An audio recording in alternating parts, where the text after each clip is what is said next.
Hi friends, welcome to RK Family Vlogs. இன்னைக்கு 2 நாள் vlog சேர்த்து பார்க்க போறோம். இந்த 2 நாள் எப்படி போச்சு அப்படின்றத இந்த vlogல பார்க்கலாம். வீடியோக்குள்ள போறதுக்கு முன்னாடி இப்பதான் நம்ம சேனல் ஃபர்ஸ்ட் டைம் பார்க்கறீங்க அப்படினா சேனலை மறக்காம subscribe பண்ணுங்க. அப்படியே பக்கத்துல இருக்க bell button click பண்ணுங்க. அப்ப நான் வீடியோ போடுறதும் உங்களுக்கு நோட்டிஃபிகேஷன் வரும். வீடியோவை மிஸ் பண்ணாம பாப்பீங்க. வாங்க இப்ப vlog கண்டினியூ பண்ணலாம். இந்த வீடியோ புதன்கிழமை எடுத்தது. காலையில 5:30க்குலாம் எந்திரிச்சிட்டேன். பிள்ளைங்களுக்கு வந்து லீவ் முடிஞ்சு ஸ்கூலுக்கு போகிறாங்க அப்படின்றனால 5:30க்குலாம் எந்திரிச்சு சமையல் வேலையை ஸ்டார்ட் பண்ணிட்டேன். 5:30க்கு எந்திரிச்சாலும் சமையல் வேலையை வந்து கொஞ்சம் பொறுமையாக தான் பண்ணேன். ஏன்னா நாள் வச்ச குழம்பு இருந்தது. பிள்ளைங்களுக்கு மட்டும் டிஃபனுக்கு அப்படின்றனால பிள்ளைங்களுக்கு வந்து பீட்ரூட் ரைஸ் பண்ணிடலாம் அப்படின்ட்டு பீட்ரூட் பொரியல் பண்ணி அதுலேயே பிள்ளைங்களுக்கு வந்து சாதம் பரட்டி வச்சு விட்டேன். பீட்ரூட் சாதத்துக்கு சைடிஷாக ஆம்லேட் வச்சு விட்டேன். ஸ்நாக்ஸுக்கு கொஞ்சமாக ஃப்ரூட்ஸ் அண்ட் நட்ஸ் வச்சு விட்டேன். பிள்ளைங்களையும் ஸ்கூலுக்கு வந்து ரெடி பண்ணி விட்டாச்சு.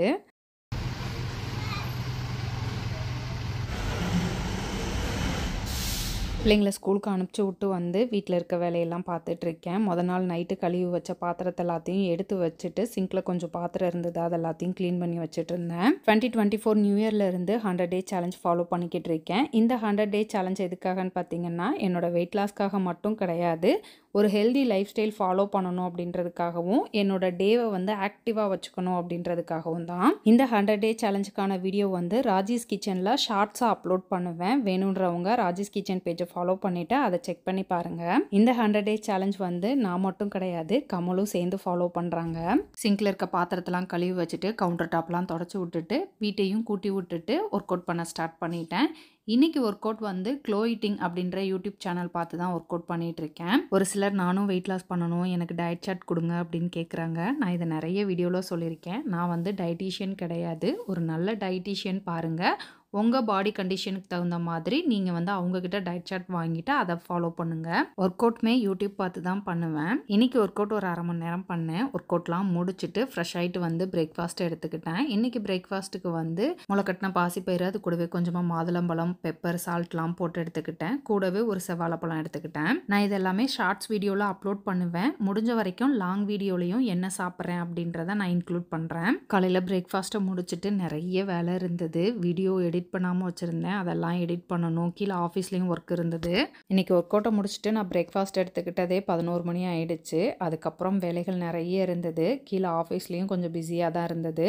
மால்ட்டு ஃப்ரெஷ் பேட்ச் ரெடியாக இருக்குது, பேக்கெட் போட்டுட்ருக்காங்க. ராஜேஷ் கிச்சனில் 4 மால்ட் வெரைட்டிஸ் இருக்குது. ABC malt, beetroot malt, carrot malt, red banana malt. இது 4ம் தனித்தனியாக 1/4 கிலோ வாங்கினா 1200 ரூபாய் ப்ளஸ் ஷிப்பிங் வரும். நாங்கள் காம்போ ஆஃபரில் 999 ஃப்ரீ ஷிப்பிங் கொடுத்துட்ருக்கோம். வேணுன்றவங்க ஸ்க்ரீனில் கொடுத்துருக்க வாட்ஸ்அப் நம்பருக்கு வாட்ஸ்அப் பண்ணுங்கள். இன்றைக்கி ஃப்ரெஷ் பேட்ச் சிக்கன் 65 மசாலாவும் பேக்கெட் போட்டுட்ருக்காங்க. நம்ம 65 மசாலா வச்சு சிக்கன், காலிஃப்ளவர், காளான் எல்லாமே பண்ணலாம். மசாலா வந்து பிரிஞ்சு போகாமல் நல்லா டேஸ்ட்டாகவும் இருக்கும். சிக்கன் 65 மசாலா வாங்கி ட்ரை பண்ணவங்க நிறைய பேர் நல்ல ரிவ்யூ கொடுத்துருக்காங்க. இன்றைக்கி காலையிலேருந்து ஈவினிங் வரைக்கும் எனக்கு வேலை சரியாக இருந்தது. ஒரு 10 நாள் லேட்டாக எந்திரிச்சேன். இன்றைக்கி காலையில் 5:30க்குலாம் எந்திரிச்சிட்டேன். கொஞ்சம் டயர்டாக இருந்தது. இருந்தாலும் ரெஸ்ட் எடுக்க டைம் இல்லாமல் ஓடிட்டே இருந்த மாதிரி தான் இருந்தது எனக்கு. ஆஃபீஸில் ஒர்க்கு, வீட்டில் ஒர்க்கு, எடிட்டிங் ஒர்க்கு அப்படின்னு கொஞ்சம் வேலைகள் இருந்தனால மித்த வேலைகள் எதுவுமே எனக்கு ஓடலை. வீடியோ எதுவும் எடுக்க முடியல. பிள்ளைங்க ஈவினிங் ஸ்கூல்லேருந்து வந்ததுக்கப்புறம் கையில் எனக்கு ஹோம்ஒர்க் இருக்குமா அப்படின்ட்டு ஹோம்ஒர்க் அவளே முடிச்சுட்டா. கண்மணி எனக்கு சொல்லி கொடுத்தாலே கொடுங்கம்மா அப்படின்னு சொன்னா. சரி வா பாப்பா அப்படின்னு அவளுக்கு உட்கார வச்சு சொல்லி கொடுத்துட்ருக்கேன். கரெக்ட் நம்பர்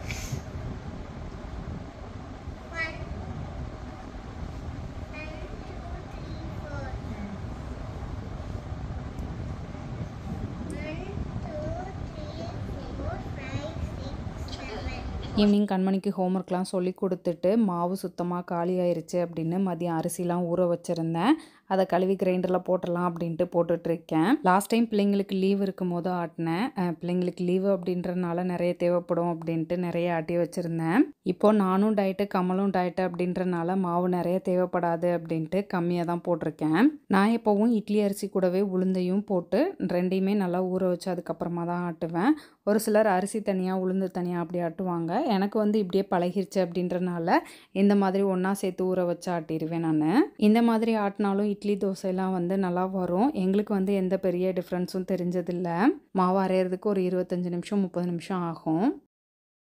ஈவினிங் ஒரு 6:30க்கு மேலே தான் கிரைண்டரில் வந்து அரிசி போட்டு விட்டேன். அப்படியே டின்னர் வேலையும் பார்த்துடலாம் அப்படின்ட்டு டின்னருக்காக ப்ரிப்பேர் பண்ணிக்கிட்டு இருக்கேன். சாதம் எப்பயும் வைக்கிற மாதிரி நிறைய வச்சுட்டேன். நானும் டயட்டு கமலும் டயட்டு அப்படின்றனால ரைஸ் வந்து கம்மியாக தான் எடுத்துக்கிட்டோம். சாதம் மிச்சம் இருந்ததை தூக்கி போட மனசில்லை, அதனால அதை அப்போவே புளி ஊற்றி வச்சுட்டேன். நைட் டின்னருக்கு பிள்ளைங்களுக்கு அந்த புளி ஊற்றி வச்ச சாதத்தை தாளித்து கொடுத்துடலாம் அப்படின்ட்டு வெங்காயம் பச்சை மிளகாலாம் கட் பண்ணிக்கிட்டு இருக்கேன். சாதம் நிறையெல்லாம் மிச்சமாக இல்லை, கொஞ்சமாக தான் இருந்தது. பாப்பா 2 பேர்த்துக்கும் இது கரெக்டாக இருக்கும். புளி ஊற வைக்கும் போதே அதில் கொஞ்சமாக உப்பு போட்டு நல்லா கரைச்சி சாதத்து கூட போட்டு பரட்டி வச்சுருவேன். சாதம் தாளித்து விட்றதுக்கு அடுப்பை பற்ற வச்சு ஒரு கடாய் வச்சுருக்கேன். இதில் கொஞ்சமாக எண்ணெய் ஆட் பண்ணிவிட்டு கடுகு கருவேப்பிலை போட்டு தாளிச்சிட்டு நம்ம கட் பண்ணி வச்சுருக்க வெங்காயம் பச்சை மிளகா போட்டு வெங்காயம் கண்ணாடி பதம் வர வரைக்கும் அதை நல்லா வதக்கிட்டு நம்ம புளி ஊற்றி வச்சுருக்க சாதத்தை வந்து இது கூட ஆட் பண்ணிவிட்டு நல்லா சுருள வதக்கி எடுத்தோம் அப்படின்னம்னா தாளித்த புளி சாதம் ரெடி ஆகிடும். ஒரு 7லேருந்து 8 நிமிஷம் நல்லா வதக்கி விட்டோம் அப்படின்னம்னா சாதம் ரெடி ஆகிடும். நம்ம ஊற்றிருக்க புளியோட பச்சை வாசம் போகிற வரைக்கும் நல்லா வதக்கி எடுத்துக்கணும். இந்த சாப்பாடுக்கு தேங்காய் சட்னி வச்சு சாப்பிட்டோம் அப்படின்னம்னா அவ்வளோ டேஸ்ட்டாக இருக்கும். எங்கள் வீட்டில் எல்லாருக்குமே இந்த சாதம் அப்படின்னா ரொம்ப பிடிக்கும். இந்த சாதம் செய்கிறதுக்காகவே வந்து சாப்பாடை வந்து எச்சா செஞ்சு அதில் புளி ஊற்றி வச்சு தாளித்து சாப்பிடுவோம். இந்த சாதம் எங்கள் அம்மா செஞ்சாங்கன்னா அவ்வளோ டேஸ்ட்டாக இருக்கும். சம்டைம்ஸ் அடிச்சுக்குவோம், எனக்கு வேணும் உனக்கு வேணும் அப்படின்னு. பழைய சாதம் தான், ஆனால் நம்ம தாளிச்சிட்டோம் அப்படின்னம்னா பழைய சாதம் மாதிரியே இருக்காது. இப்போ தான் ஃப்ரெஷ்ஷாக செஞ்ச சாதம் மாதிரியே இருக்கும். உங்கள் வீட்டில் சாதம் மிச்சமாச்சு அப்படின்னா ஒரு டைம் இது மாதிரி ட்ரை பண்ணி பாருங்கள். இந்த மாதிரி அதாவது ட்ரை பண்ணியிருந்தீங்க அப்படின்னா டேஸ்ட் எப்படி இருக்கும் அப்படின்னு கமெண்ட்டில் சொல்லுங்கள். ஹோம்ஒர்க்லாம் முடிச்சிட்டாங்க அப்படின்னா அடுத்து டிவி தான். டிவி பார்த்துட்டு இருந்தாங்க. நைட் டின்னர் செஞ்சு கொடுத்தேன். டிவி பார்த்துட்டே தான் சாப்பிட்டுட்டு இருந்தாங்க. சாப்பாடு நல்லா இருக்கான்னு கேட்டதுக்கு கூட டிவி பார்த்துட்டே தான் பதில் சொன்னா கண்மணி. நைட் டின்னர் நான் 7 மணிக்கெலாம் எடுத்துக்குவேன். இன்றைக்கி நைட் டின்னருக்கு சிக்கன் மட்டும்தான் எடுத்துக்கிட்டேன். பிள்ளைங்களுக்கு டின்னர் போட்டு கொடுத்துட்டு வந்து மாவு ரெடி ஆயிருச்சு, அப்படியே தோண்டிடலாம் அப்படின்ட்டு தோண்டி எடுத்துட்டு இருக்கேன். மாவு ஆட்டுறது எனக்கு கொஞ்சம் கடுப்பான வேலை. மாவு ஆட்டி தோண்டி எடுக்கிறது கூட எடுத்துடலாம், பட் ஆனால் அந்த கிரைண்டர் கல்லையும் அந்த ட்ரம்மையும் கழுவுறது ரொம்ப கஷ்டமாக இருக்கும். மாவை தோண்டி முடிச்சுட்டு அதுக்கு உப்பெல்லாம் போட்டு நல்லா மிக்ஸ் பண்ணி வச்சுட்டேன். கவுண்டர் டாப்பெல்லாம் க்ளீன் பண்ணி விட்டு சிங்கில் கொஞ்சம் பாத்திரம் இருந்தது, அதை எல்லாத்தையும் கழுவி வச்சிடலாம் அப்படின்ட்டு கழுவி வச்சுட்டேன். அப்பாடா கவுண்டர் டாப்பை க்ளீன் பண்ணியாச்சு, சிங்கில் இருந்த பாத்திரத்தெலாம் கழுவியாச்சுன்னு சிங்கையும் நல்லா கழுவி விட்டுட்டு திரும்பி பார்த்தேன். அப்போ தான் கிரைண்டரோட கல்லையும் ட்ரம்மையும் கழுவாமல் அப்படியே வச்சுருந்தேன். ஐயோ அப்படின்ட்டு திரும்ப ஒரு அதை கழுவுனேன். அப்பாடா சிங்கில் இருந்த பாத்திரத்தை எல்லாத்தையும் கழுவிட்டோம் அப்படின்னு நிம்மதி வந்து உட்காருவோம். அப்போ தான் சிங்கில் 2 பாத்திரம் விழுகும். அப்படி இருக்கும்போது உங்களோட ரியாக்ஷன் எப்படி இருக்குன்னு கீழே கமெண்ட்டில் சொல்லுங்கள். இது வியாழக்கிழமை எடுத்த வீடியோ. காலையில் எழுந்திரிச்சு சாம்பார் வெண்டைக்காய் பொரியல் சாதம் வச்சேன். கடகடன் சமையல் வேலையெல்லாம் முடிச்சுட்டு பிள்ளைங்களையும் ஸ்கூலுக்கு அனுப்பிச்சி விட்டு தான் vlog எடுக்கவே அதுக்கப்புறம் ஸ்டார்ட் பண்ணேன்.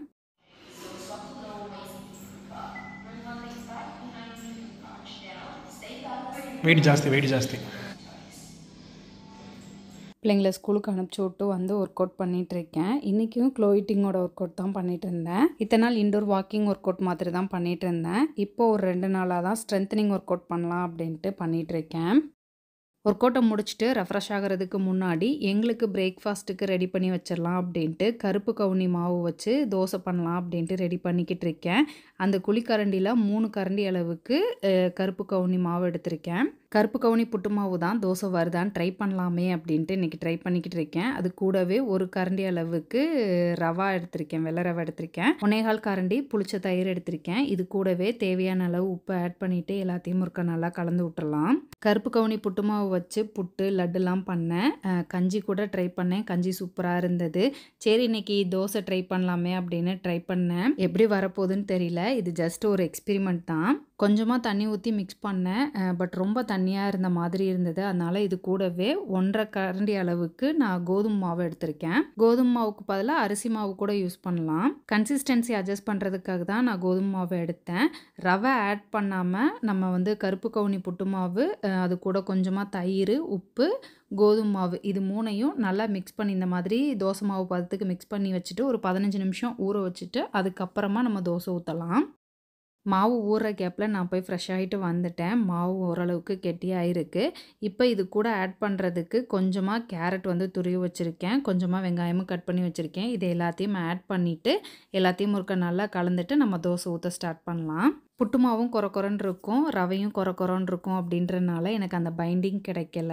பட் நம்ம தனியாகவே மிக்ஸ் பண்ணி நீர் தோசை மாதிரி ஊற்றியிருந்துருக்கலாம் அப்படின்னு வீடியோ எடிட் பண்ணும்போது தான் எனக்கு தோணுச்சு. அந்த மாதிரி ஒரு டைம் ட்ரை பண்ணி நான் வீடியோ போடுறேன். கல் நல்லா காஞ்சதும் கொஞ்சமாக எண்ணெய் தடவிட்டு நம்ம மிக்ஸ் பண்ணி வச்சுருக்க மாவு வந்து கொஞ்சமாக ஊற்றி, நமக்கு வந்து மெல்லிஸாக தேய்க்க வராது, கொஞ்சம் ஊத்தாப்பம் மாதிரியே வந்து சைஸ்க்கு நான் தேய்ச்சிக்கிறேன். இதுக்கு மேலே கொஞ்சம் பொடிலாம் தூவலாம் அப்படின்ட்டு பிரண்டை பொடி இருந்தது, அதை மேலாப்பில் தூவி விட்டுட்டு கொஞ்சமாக நெய் ஆட் பண்ணேன். நெய் ஊற்றினோம் அப்படின்னம்னா நல்ல ஃப்ளேவர் எடுத்து கொடுக்கும் அப்படின்றனால.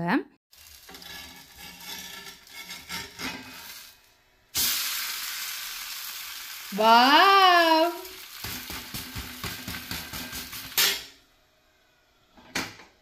நைஸ் தோசை.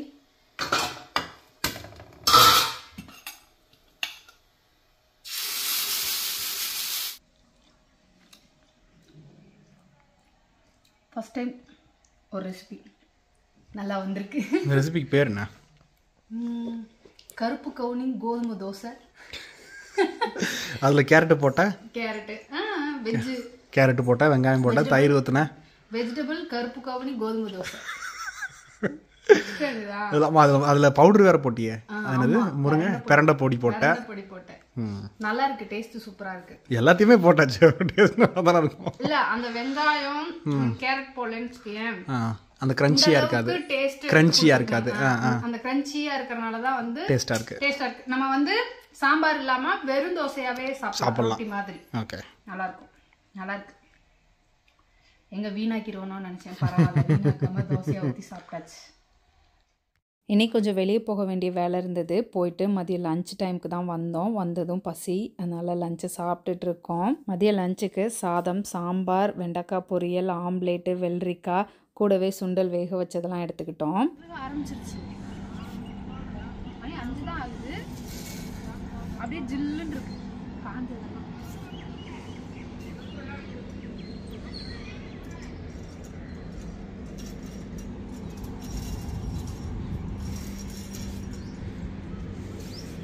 அந்த மழை தெரில பாரு பின்னாடி.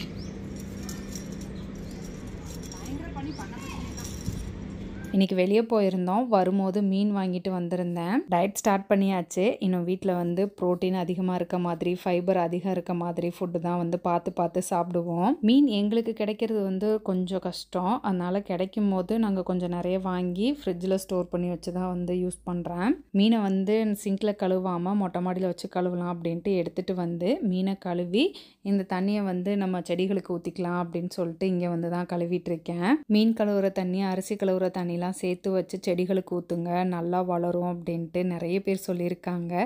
ஸோ அது ஞாபகம் வந்தது, சரி மீனை கழுவுறோம், மொட்டை மாடியிலே கழுவி அங்கேயே செடிகளுக்கு ஊற்றிட்டு வந்துடலாம் அப்படின்ட்டு ரோஸ் செடிக்கு தான் நான் ஊற்றினேன். ஏன்னா ரோஸ் வந்து பெருசு பெருசாக பூக்கணும் அப்படின்னு. மீனை கழுவிட்டு உடனே மசாலா தடவி வச்சுட்டேன். நைட் டின்னருக்கு எனக்கும் கமலுக்கும் மீன் மட்டும்தான். பிள்ளைங்களுக்கு வந்து சாம்பார் இருந்தது, தோசை ஊற்றி கொடுத்துட்டு அது கூடவே மீன் ஃப்ரை பண்ணி ஒன்று கொடுத்தேன். மசாலா தடவி வச்சுட்டு கையோடு எடுத்துகிட்டு வந்த துணியெல்லாம் மடித்து வச்சிடலாம் அப்படின்ட்டு மடித்து வச்சிட்ருக்கேன். அவ்வளோதான், இந்த விலாக் இதோடு முடிஞ்சது. இந்த வீடியோ உங்களுக்கு பிடிச்சிருக்கும்னு நம்புகிறேன். பிடிச்சிருந்தால் லைக் பண்ணுங்கள், மறக்காமல் சேனலை சப்ஸ்கிரைப் பண்ணுங்கள். அடுத்து ஒரு இன்ட்ரெஸ்டிங்கான வீடியோவில் பார்க்குறேன். அது வரைக்கும் பாய்.